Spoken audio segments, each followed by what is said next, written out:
F or P with Hangul Korean alphabet P, Pyo.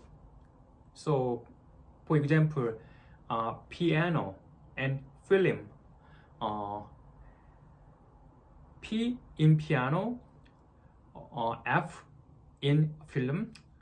Both are written by Korean alphabet P, Pyo.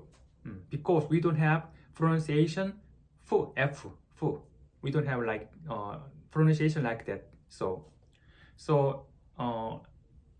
also when we speak some words with alphabet F, it is a little bit difficult to pronounce correctly. So yes.